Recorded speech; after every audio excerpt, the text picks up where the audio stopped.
اعوذ باللہ من الشیطان الرجیم بسم اللہ الرحمن الرحیم۔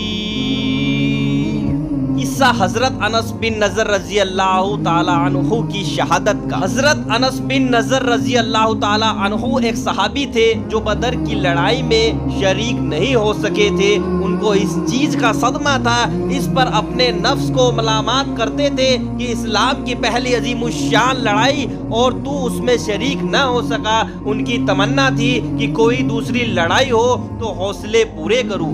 اتفاق سے احد کی لڑائی پیش آ گئی جس میں یہ بڑی بہادری اور دلیری سے شریک ہوئے۔ احد کی لڑائی میں اول تو مسلمانوں کو فتح ہوئی، مگر آخر میں ایک غلطی کی وجہ سے مسلمانوں کو شکست ہوئی۔ وہ غلطی یہ تھی کہ حضور اکرم صلی اللہ علیہ وسلم نے کچھ آدمیوں کو ایک خاص جگہ مقرر فرمایا تھا کہ تم لوگ اتنا میں نہ کہوں اس جگہ سے نہ ہٹنا، کہ وہاں سے دشمن کے حملہ کرنے کا اندیشہ تھا۔ جب مسلمانوں کو شروع میں فتح ہوئی تو کافروں کو بھاگتا ہوا دیکھ کر یہ لوگ بھی اپنی جگہ سے یہ سمجھ کر ہٹ گئے کہ اب جنگ ختم ہو چکی ہے، اس لیے بھاگتے ہوئے کافروں کا پیچھا کیا جائے اور غنیمت کا مال حاصل کیا جائے۔ اس جماعت کے سردار نے منع بھی کیا کہ حضور اکرم صلی اللہ علیہ وسلم کی ممانعت تھی کہ تم وہاں نہ ہٹو، مگر ان لوگوں نے یہ سمجھ کر کہ حضور صلی اللہ علیہ وسلم کا ارشاد صرف لڑائی کے وقت کے واسطے تھا،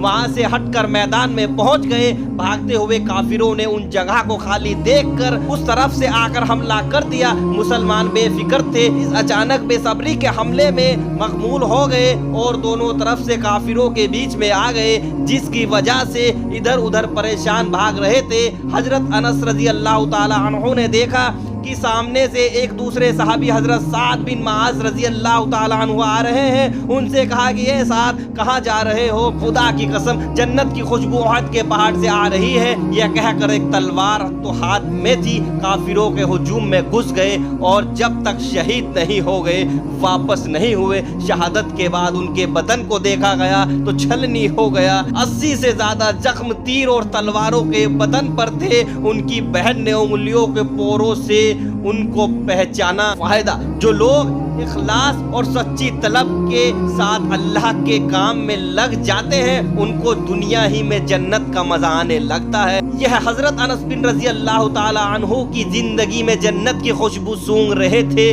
اگر اخلاص آدمی میں ہو جاوے تو دنیا میں بھی جنت کا مزہ آنے لگتا ہے۔ میں نے ایک موت پر شخص سے جو حضرت اقدس مولانا شاہد عبد الرحیم صاحب رائے پوری رحمۃ اللہ علیہ کے مخلص خادم ہے، حضرت کا مقولہ سنا ہے کہ جنت کا مزہ آ رہا ہے۔ فضائل رمضان میں اس قصے کو لکھ چکا ہوں۔